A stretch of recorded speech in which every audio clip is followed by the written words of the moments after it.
अंतर्राष्ट्रीय राजस्थान कॉन्क्लेव के 20 साल पूरे हो गए हैं। इस मौके पर राजस्थान फाउंडेशन में खासा उत्साह दिखा। दरअसल 23-24 सितंबर 2000 को पहले राजस्थानी कॉन्क्लेव का आयोजन हुआ था और इसके ठीक एक साल बाद प्रवासी राजस्थानियों को मातृभूमि से जोड़े रखने के लिए राजस्थान फाउंडेशन की स्थापना की गई। राजस्थान फाउंडेशन ने कोरोना संकट के दौरान विदेश में बसे प्रवासी राजस्थानी डॉक्टर्स का सहयोग लिया। देखिए, आज के दिन का सबसे बड़ा महत्व तो ये है कि राजस्थान देश का पहला राज्य था जिसने अपने प्रवासियों के लिए एक बड़ा प्रोग्राम किया, जिसको इंटरनेशनल राजस्थानी कॉन्क्लेव 2000 के नाम से जाना जाता है। आज के दिन उसका आयोजन हुआ था। मुख्यमंत्री अशोक गहलोत जी थे और मैं इस बात को अपने को सौभाग्यशाली मानता हूँ कि उस समय मैं उनके साथ एज OSD टू CM उनके साथ काम कर रहा था। और उसके एक साल बाद जब ये राजस्थान फाउंडेशन का जन्म हुआ तो आज मैं इस कुर्सी पर बैठ करके उस पीरियड को एनालाइज करता हूँ कि जो विज़न उनके दिमाग में था CM साहब के और प्रवासियों के लिए उनके मन में क्या भावना थी, तो मैं उसको अक्षरशः महसूस कर सकता हूँ। और आज जो मुझे ये मौका दिया कि आप यहाँ पर उस संस्था को जिस नीयत से बनाया गया था उसको, उस मिशन को, उस ऑब्जेक्टिव को अचीव करें, तो मैं उस दिशा में काम कर रहा हूँ। बिल्कुल, लेकिन 20 साल पहले क्या ये विजन था कि जो एक्सचेंज प्रोग्राम्स हैं, कल्चर एक्सचेंज प्रोग्राम जो पहली बार हुआ अंतर्राष्ट्रीय, जो राजस्थान में किया गया, उसके बाद एक साल बाद इसका जन्म हुआ, तो वो विजन जो था कि कल्चर एक्सचेंज प्रोग्राम हो, क्या वो पिछले 19 सालों से इस फाउंडेशन के माध्यम से चलता आ रहा है? देखिए, इसमें तो कई राय आपको मिल सकती हैं और ये बात मैं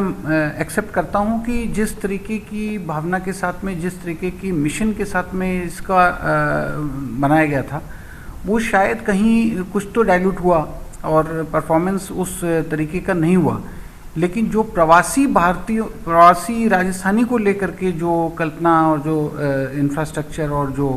आइडियाज़ CM साहब के दिमाग में आए, वो आप देखो कि उसके बाद भारत सरकार ने इस पूरे कॉन्सेप्ट को प्रवासी भारतीय दिवस में कन्वर्ट करके वो हर साल जनवरी के महीने में पूरे इंडियंस अब्रॉड के लिए वो पूरा कॉन्सेप्ट हुआ। यहाँ पे UPA गवर्नमेंट की ज़माने में उस एक बाकायदा मिनिस्ट्री बनी, वायलार रवि जी उसके मंत्री थे और उसके माध्यम से ये पूरे हिंदुस्तान के जो लोग बाहर हैं उनके लिए एक प्रयास किया गया, जिसका पहला स्टेप राजस्थानी कॉन्क्लेव के रूप में अशोक गहलोत जी ने जिसकी स्थापना की। लेकिन सबसे बड़ी सफलता शायद राजस्थान फाउंडेशन की ये भी रही है, जिसके लिए आज उत्साह इसलिए मनाया जा सकता है कि चाहे इसका पर्पस जो भी था, लेकिन कोविड जैसी महामारी के दौरान जिस तरीके से विदेश में बस रहे राजस्थान के डॉक्टर्स के साथ आपका एक्सचेंज प्रोग्राम हुआ, डिस्कशन हुआ, और ना सिर्फ ये, इन्वेस्टर्स से लेकर और भी तमाम तरीके की जो एक्सचेंज चलता है राज्य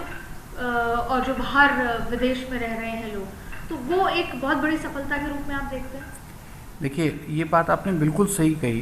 कि जो ये महामारी का दौर जो कोविड के नाम से जो शुरू हुआ और उसमें लार्ज स्केल माइग्रेशन हुआ,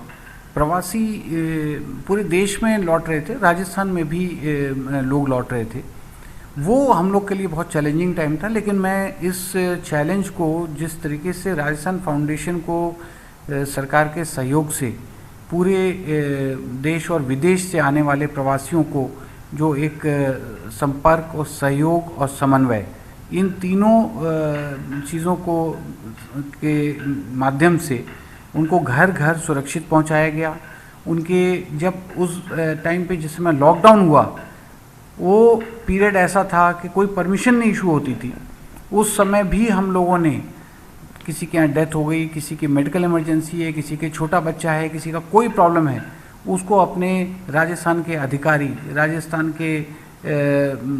तमाम जो बड़े पॉलिटिशियन भी हों या कोई भी हों, सब ने आगे बढ़ के, और जो स्वयंसेवी संस्था हैं राजस्थान एसोसिएशंस के तमाम जगह स्टेट्स में जो फैले हुए हैं, उन्होंने इतना आगे बढ़ करके इस कदर सहयोग दिया जिसकी जितनी भी प्रशंसा की जाए कम है। और वो समय था जिस समय राजस्थान फाउंडेशन ने वाकई में अपने लिए भी एक